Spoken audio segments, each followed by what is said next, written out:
have I got a story time? I have got a story time. I'm telling you. But I'm going to warn you right now. Buckle up, because this is going to be several parts. Here we go. Her got fixed yesterday. She doesn't feel good.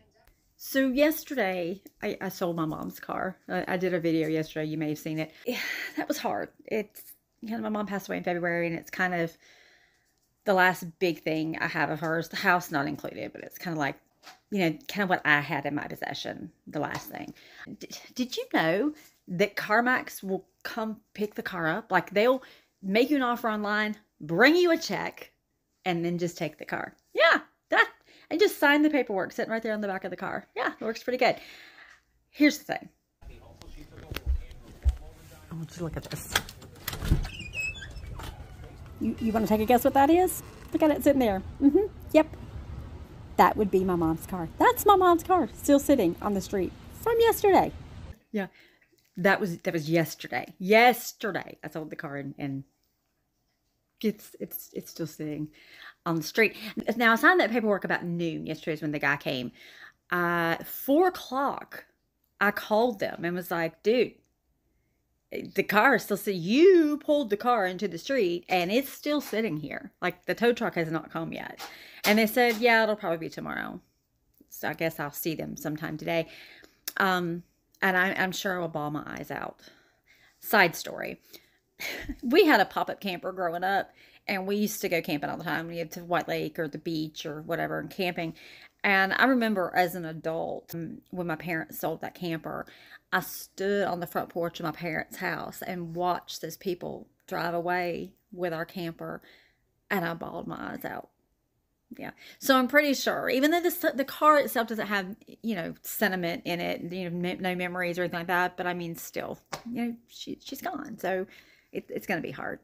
So in the phone call to the dude from CarMax, I was like, you pulled it out on the street. I am not responsible for anything that might happen to this car now. It's yours. I'm not responsible for anybody may possibly hitting this car.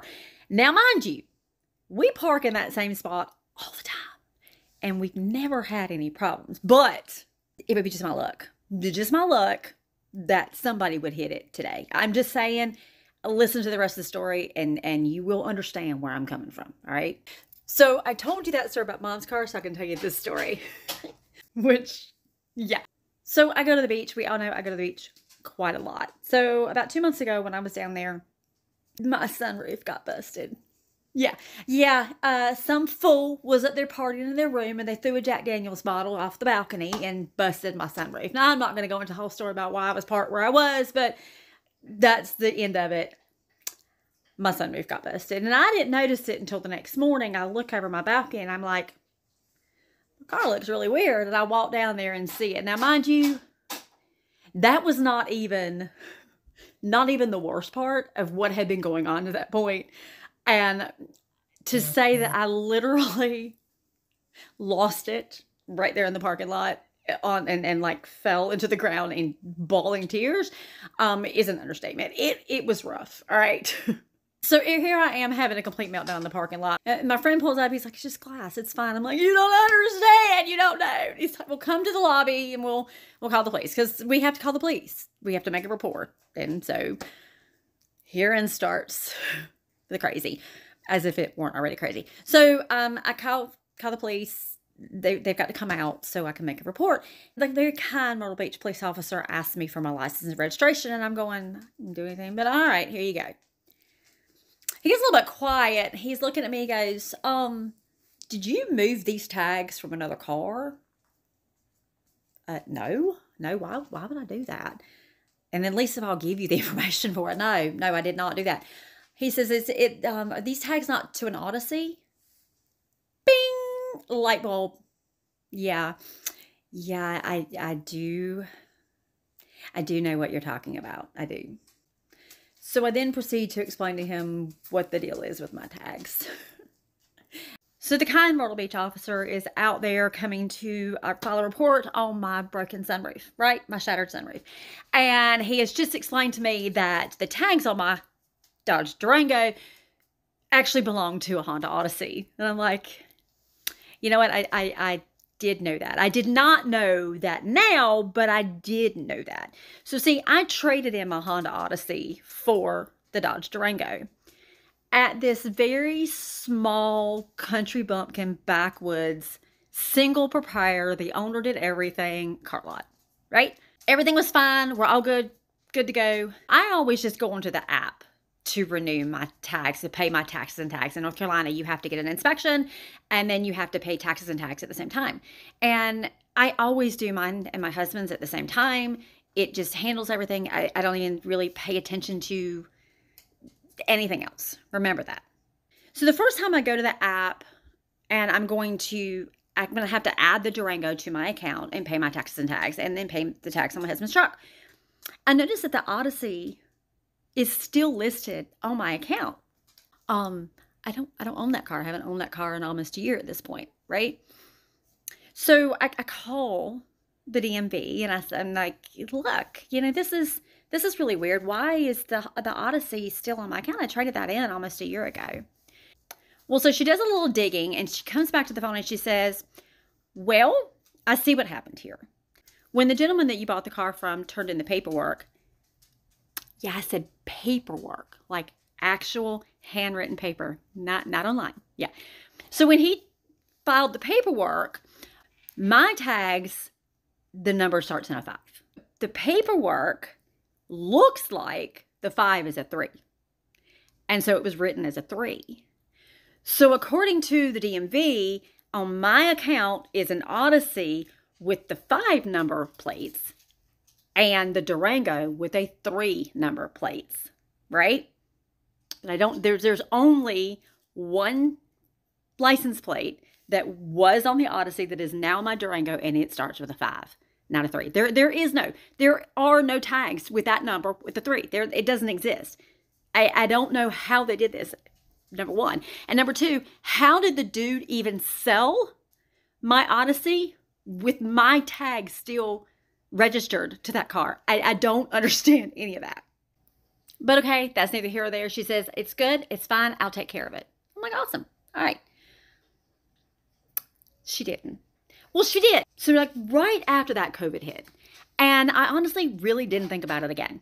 I didn't, from that point on, the very next time, so like the next year when I went to renew our tags, the Odyssey was not on my account anymore. And I thought, good, it's handled, no problem. I'm good.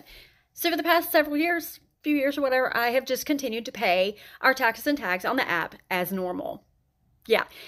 I have not once noticed that I have never received a bill for my Durango. Not once. I've not really noticed this because I just go on the app and pay it. So now what I have learned from this police officer is this wasn't really handled. All she did was remove the Odyssey from my account. She didn't actually fix the plate numbers. And then when I go and look at my registration does have the 3 and not the 5. So she fixed it in the sense that she removed the Odyssey from my account, but she never fixed the tag number.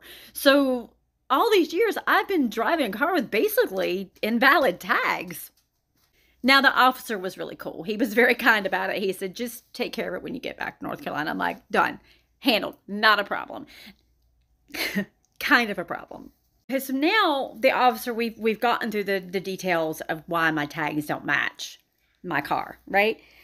Well, then the officer throws the next thing at me. They're also expired. What? Yeah.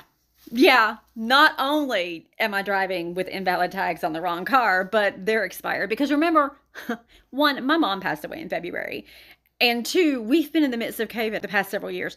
So I have to admit, I will be first to admit I have not been on my game this year. All right. So I just wasn't on it. All right. So now I've got invalid tags that are expired.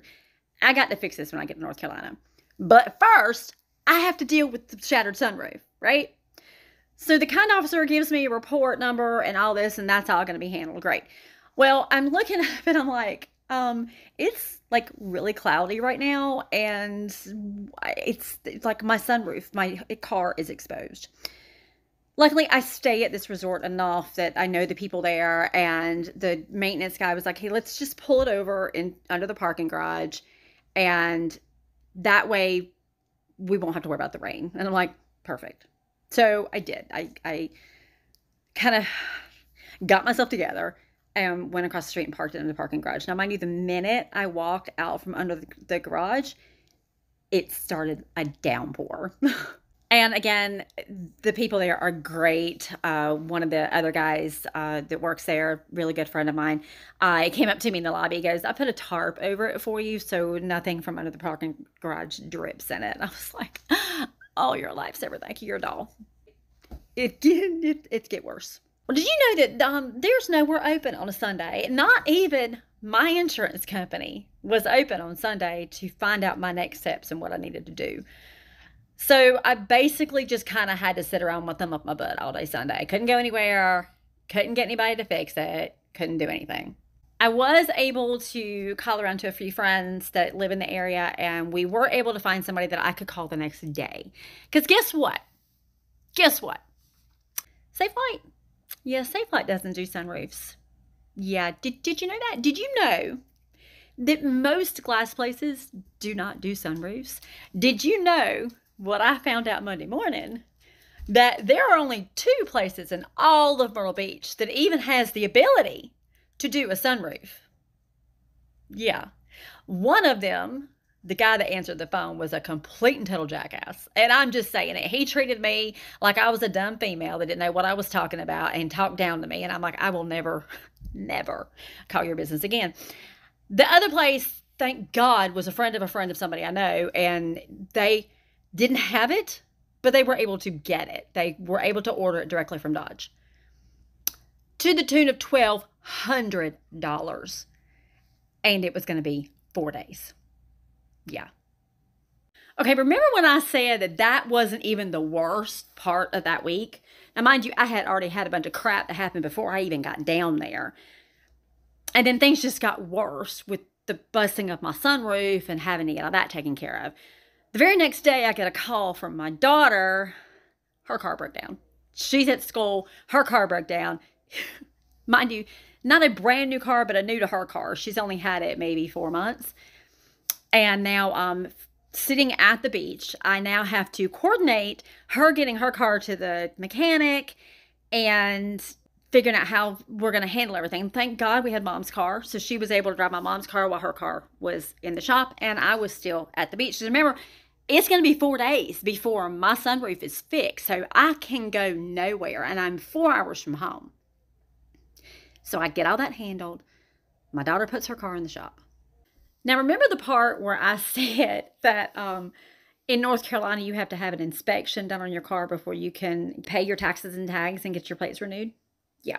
Well, that is a little bit of an issue with my car. The check engine light is on my car. The check engine light is always on my car. I have had it fixed and fixed and fixed and fixed and fixed, and it continues to come back on. It's something with the spark plugs. It's a misfire or something. It's like I have had it in many, many, many times for the same thing. Okay. So I can't just pull back into North Carolina and go get my inspection done. I have to get what is causing that check engine light to come on fixed so that I can get an inspection. All right. Now remember, my daughter's car's in the shop. So when I get home from the beach, I have no choice but to continue driving my car until hers is fixed and we can get hers out of the shop. So $1,200, and almost 10 days later, by the time I was actually able to leave the beach, my sunroof is fixed. It's still a little wonky. The insurance company offered me $320 on it. Yeah, no, I'm still in talks with them. Yeah, that ain't happening. So I had to come on home. I just paid it out of pocket, $1,200, got my sunroof fixed, and I came home. So literally, the very next day after I come back from the beach, I've got a sub job. My very favorite classroom, my special needs kids, love these kids, love this class. So during the day, we noticed the lawnmower is out. The guys are out cutting the grass at the school. And me and these special needs kids are standing at the window watching the lawnmower guy, right? Well, when school's out, I walk out to my car and there's a crack all the way down the driver's side. All the way down. Okay, so thank God this is driver's side glass, right? This is actual regular glass in the car. I was able to find somebody that could come out and repair it for me, all right? They came out and they fixed it, took like 20 minutes, $320, right? Yeah. So I've just spent $1,200 in the sunroof and now another $320 on the side window. Yeah. Luckily, I did find out that the school system contracts those lawn people out. So in several conversations with the school board and then contacting the landscaping company, I have sent them my receipt. I am waiting for a check for that at least. So fast forward several more days. We're now in the middle of the following week after I got back from the beach. My daughter and I are getting ready to head to Paris Island. Her boyfriend was graduating from the Marines, and we were going to head down there and see him graduate and do family day and all that.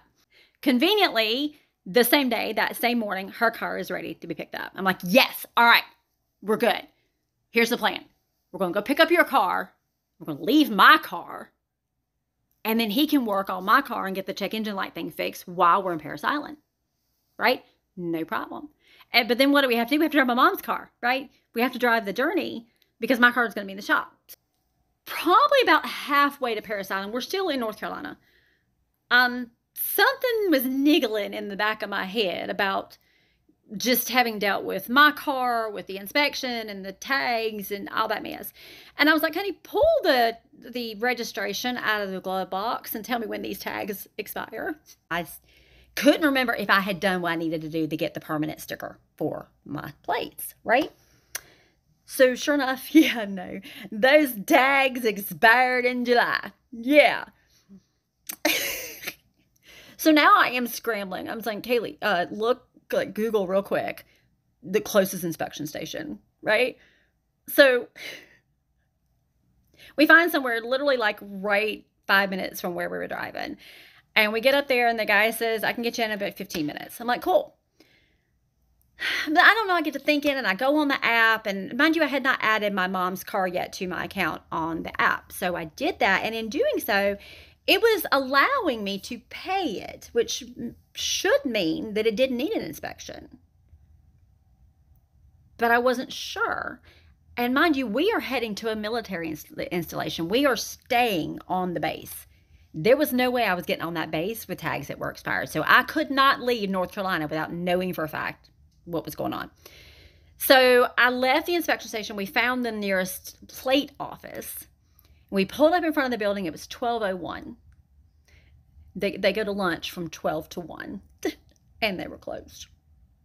So we sit, and we sit.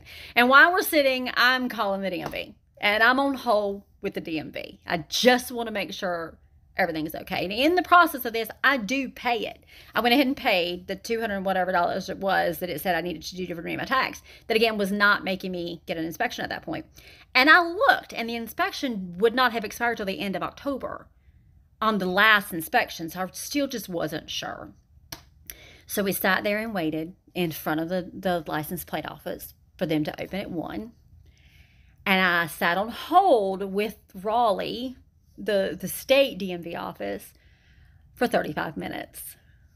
And then I finally got somebody. We were good to go. I didn't have to do anything else. I had paid it.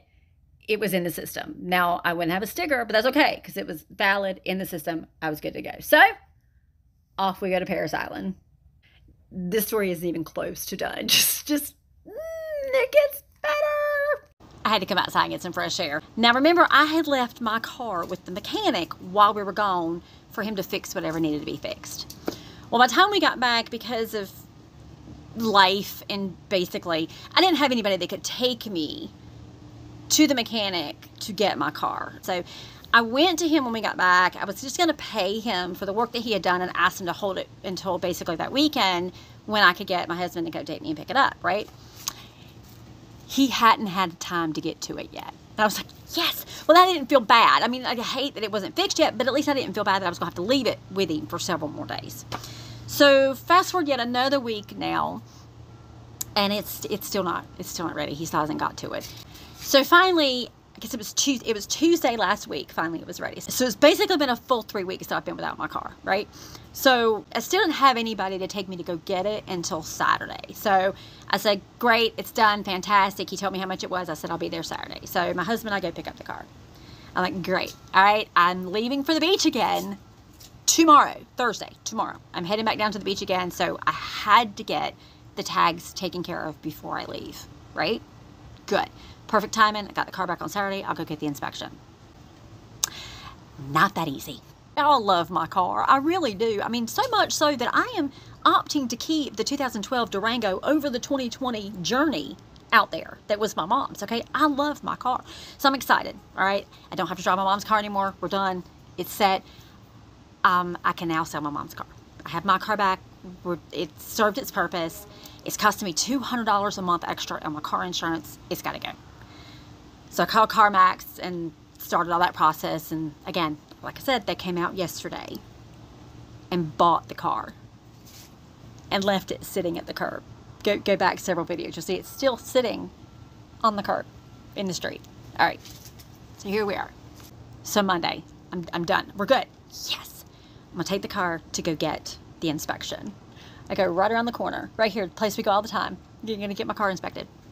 And I no more than pull into the bay. And he goes, no, ma'am. No, you need tire. Are you freaking kidding me? You freaking kidding me? I need... All right.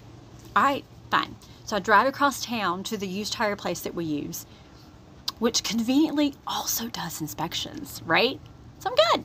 I'm good. We're going to get the tire, which, by the way, I needed 2 front tires. Get the tires, get the inspection, and I'll be good to go, right? So he puts the 2 tires on, and he hands me a piece of paper. He said, no inspection. No good. What? What? What? Did you know that when you fix whatever it is that you fix to have your check engine light turn off, that you have to drive it for so many miles to get your car to reset? Or it still won't pass inspection. Yeah, so at this point, I've done everything I need to do. I just haven't driven it far enough. You're flipping kidding me. All right, all right, all right. I'm done. I go home. I park it. Well, yesterday, we had an appointment. It's about 25 minutes away. Perfect, right? We're going to drive it to this appointment. When we drive it back, it will have been driven long enough that I can then go get my inspection because it will have reset that check engine light, right? Right. This story ain't over yet. Okay, so we're on the way to this appointment, 25 minutes away. And I hear, ding, ding, ding.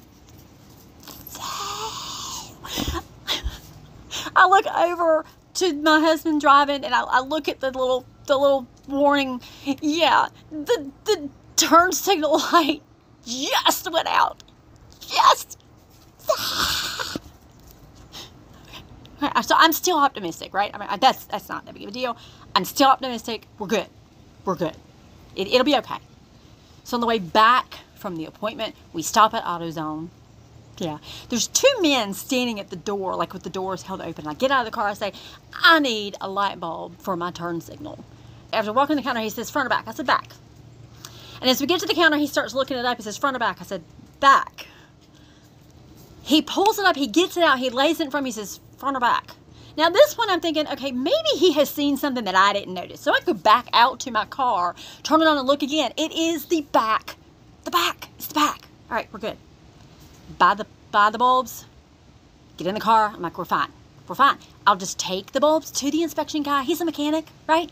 He can put it. It's not a big deal. He should have everything necessary to pop those bulbs in, do my inspection. I'll be good to go. Right? No. No. 10 minutes. We are 10 minutes from the inspection place. Ding, ding, ding, ding. The damn chicken delay came back on. The chicken. I cannot make this up. The check engine light came on again. So I have to take it back to the mechanic again today. But I don't have another car to drive because I sold the Journey and it's sitting in the street.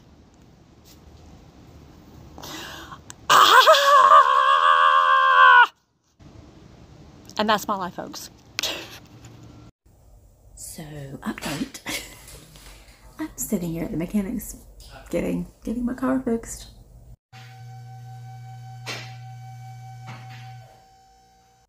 Apparently, it is the O2 sensor this time. Yeah, which it's always either the O2 sensor or some misfire or something all the time, every time. So I'll sit here for a couple hours, and I guess my plan is tomorrow I will drive it until just before I get to South Carolina and find an inspection station and pray that light doesn't come back on and get it inspected tomorrow. Otherwise, I'll just have my little piece of paper that says I failed inspection. I don't know what else to do.